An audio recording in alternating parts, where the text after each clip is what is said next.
بسم الله الرحمن الرحيم، الصلاة والسلام على سيدنا محمد. عسلامة جماعة الكل، ان شاء الله تكونوا لاباس. اليوم عملت فيديو مخلط. عملنا شو اسمه ملاوي محشية. نعرفوا هذه في تونس، سيرتو في الشوارع يحبوها برشا. في الشتاء تبدا محرحرة محشية بالهريسة والبصل، تبدا مشخشخة. المهم، نحضر في العجينة متاع الملاوي. انا الملاوي نحط فيه الزيت من الاول، نخلط الساعة بالزيت ومن بعد نحط الماء والملح ونحط فيها الخميرة. بالطبيعة فما ناس يحطوا فيها الخميرة، انا لا. يعني هم يحطوا فيها شوية، مش كيما الخبز العادي في الفور. خليتها يعني حتى لين تتعجن. وفما ناس ما يحطوش الزيت في الفرينة متاع الملاوي. انا نباسسها يعني تجي بنينة وهشوشة على الاخر. يعني كان تجربوا تشوفوا البنة اللي تطلع فيها. هسيلو واحد حابين نبدلوا شوية من تطيب وكل شيء، عملنا ساندويتشات وهزيناهم وخرجنا. مشينا على البحر لهنا. واحد يبدل شوية الجو بحكم سنة ما روحناش لتونس الا غالب اول مرة تصير لنا، يعني نبقوا عامين على بعضهم في الامارات.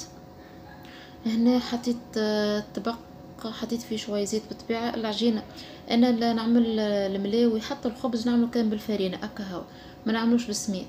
دونك لازم يرتاح العجينة، ترتاح اقل شيء ساعة. انا والله حتى ساعات نعجن في الليل، نحط في الطبق هذاك ونعمل بالزيت ونسكرها والصباح نطيب على روحي. لا تقراص ولا بالطبيعة ما فيهاش خميرة، ما تقراصش، ما تخافوش منها. ولا الفرينة كل ما ترتاح تطاوع في الخدمة يعني. كي نحلوا العجينة ما ترجعش هذيك، يعني العجينة ارتاحت بالكدا. هناك باش نخليها كل ساعة وكل حتى أكثر ديجا. نعبيهم يعني نبلهم بالزيت باش ما يلصقوش في بعضهم، خاطر كي تاخذ وقت وترتاح باش تتحل العجينة شوية. هنا الطبق هذاك فيه غطاء بصراحة محلاه. المهم خليتها ترتاح هكاك على راحتها. لا اله الا الله محمد رسول الله. هنا حضرت عظم والجبن والهريسه ذيك العربي اسمها بني، مش هريسه عربي، هريستنا التونسيه حسيلو بصل ترانشيت والملح وكل شيء. يعني حاجات بسيطه ما فيهاش حاجه كبيره برشا. ومن بعد ذكرت باش زدت الطن. المهم، من الاول بالطبيعه هذاك الطبق لازم يكون سخون اللي باش نطيب فيه. وبالطبيعة ندهن الطبق. ديما نعمل انا العجينة نحلها على الطبق باش ما يتوسخش، سيرتو الملاوي تتطلب ياسر خدمة بالزيت. مستحسن على الطبق والصحن يكون كبير، احسن من اللي شو اسمه هذيك الدنيا كلها تولي زيوت والسماح بصراحة. المهم هاك نحل هذه ديجا باش نخليها نورمال، يعني حليت خبزة نطيبوها نورمال، مش باش نعملها محشية. هذيك خليتها على جنب بالطبيعة. ما هيك فرصة باش نوريك كيفاش نعمل خبز ملاوي. نحلها الورقة لين نشوف يعني حتى ولات ترانسبارنت العجينة وديما بالزيت. وهي كل ما تشبع بالزيت تكون مورقة ويظهروا، يعني تظهر مورقة ورقة ورقة. هذيك خليتها على جنب بالطبيعة باش نطيب خبزة عادية. والباقي الاخرين هكا باش نحط فيه، نجم نحطوا فيه مايونيز بصل. انا ديجا عملت فيه بصل، نجم تحطوا فيها معدنوس، خس. ولو اني نتصورها ما تجيش باهية بالخس خاطر باش تطيب على الغاز وكل شيء. ممكن باش تبدل لون الخس كي يسخن على الغاز واحد. المهم هذه الكعبة الاولى. شوف كي نعملوها العجينة بالزيت تطاوع في الخدمة بالكدا. وكما حكيت لكم يعني كل ما ترتاح اكثر. شوف هنا يعني ارتاحت برشا، ورغم هذاك ترجع شوية العجينة. المهم هكا واحد يحاول يبدل شوية. ساعات واحد يمل من تطيب، كما نحكوا قبل طنجرة مقرونة كسكسي مرقة. واحد يمل يعمل شوية سندويتشات ما فيها باس، حتى يبدل شوية. وهنا عنا الدنيا سخونة سخونة سخونة سخونة يا لطيف. يعني سخانة تضرب في 50، رطوبة يعني ما أقلش من 85% 90%. يعني حتى واحد كي يخرج يموت. وزيد مفروض علينا نلبسوا البافات بحكم كورونا وكل شيء. الناس كيف انا نتصور يتعبوا برشا على ضيق نفس وكل شيء. انا نتعب برشا، نخرج ونندم انا. ما واحد شو يعمل؟ لا عندنا اصحاب يجونا، لا فاميليا ولا حتى حد. نعملوا على رواحنا، نحاولوا نعملوا جونا وحدنا في الدار لين ربي فرج علينا ان شاء الله، وترجع الدنيا كما قبل. بصراحة نرجعوا نخدموا، يرجعوا ولادنا يقراوا، ترجع الدنيا كما كانت. واحد فد من حسرة في الدار هيك. ربي فرج علينا ان شاء الله. باش نعمل حلو مر حتى يتعدى العمر وكا. هذيك هي الدنيا. نحاول نهزها بشوي. هنا حسيتها تحلت من تحتك ديجا، بديت تسكر فيها بشوي خاطر العجينه رهيفه. وكي تكون العجينه رهيفه تطيب بالكدا، يعني ما تبداليش نيه من داخل خاطر مسكره بطبيعه. واحد ماذا بيه حاجه تكون طيب على قاعده وكها. طابت للكعبه الاولى نمسح الطبق بالطبيعه باش ما يسيب شكل حلو. وحتى الزيت كي يبقى برشا، يعني زيت على زيت على زيت، يعني في نفس التطيبة في نفس اللحظة يسيب الحمورية، يتحرقك الزيت في الطبق ويولي أحمر. وساعات لنا تكحال جملة. المهم نرجع الموضوع. هذو كعبتين لا إله إلا الله محمد رسول الله. هكا واحد يحط اللي يحب، ينجم يحط فيها موزاريلا، لحم مفروم، دجاج يكون طايب ومفتفت. واحد يتصرف وكها. فما فصل مطبقة بقدرة الله باش نقدها. كليتها عند مرة أول ما جيت الإمارات، كليتها عند صاحبتي من نفطة، يرحم والدين والديه. طعمت المطبقة تو في فمي، يعني بالرغم عندي أكثر من 15 عام من اللي كليتها عندها. أول مرة نذوقها، وقتها ما كنتش نعرفها، أما للحظة هذه طعمتها تو نتذكرها. بقدرة الله تو نجربها معاكم. هنا كيف كيف أكل لازم نسكر الحروف باش ما تتحلش. حاولوا هكاك ديما واحد يتصرف وكل شيء. ربي فرج علينا وكاو. ونهزوها بسياسة. ديما نحاول نهزو الحشو باش ما تطيحش. لا طاحت العجينة مشى كل شيء في الماء. وندهنها بالزيت خاطر كل ما ندهنوها بالزيت تكون بنينة، يعني حتى مبسسة وبنينة برشا، تكون طرية. وبطبيعة النار ما تكونش خفيفة، خاطر كانت تكون النار خفيفة تطيب على راحتها تولي يابسة. تجرب مش تجرب تشرب الماء متاعها، يتنحى منها الماء العجينة تولي لي يابسة وما عملنا شيء. هكا وسعت عليهم بالي لا اله الا محمد رسول الله.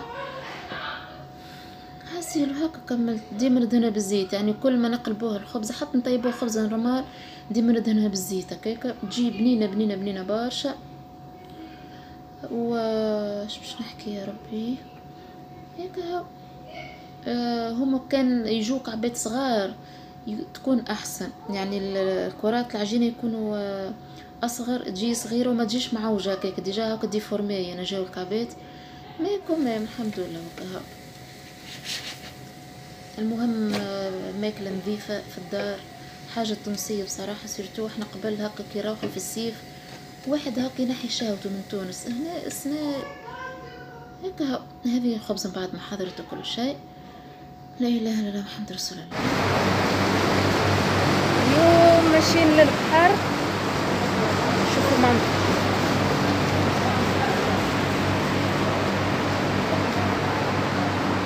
باش نصور لكم اجواء البحر اليوم في عمارة العجمان.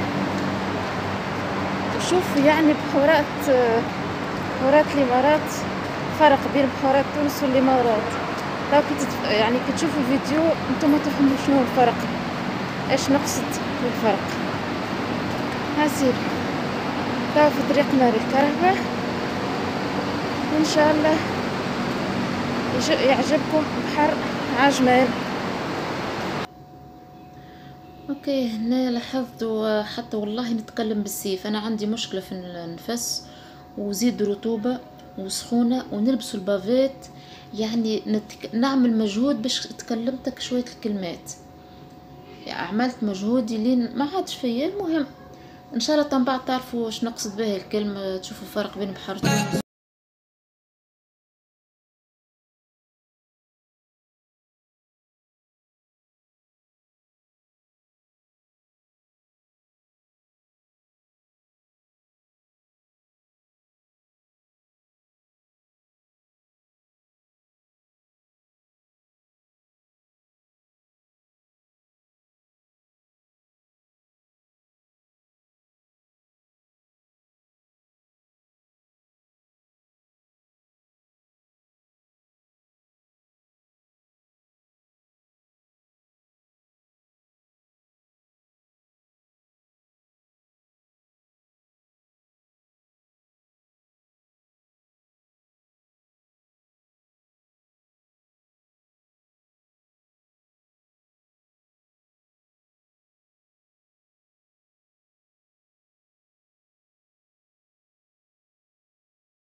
هنا كصي وصلنا للبوابة متاع البحر.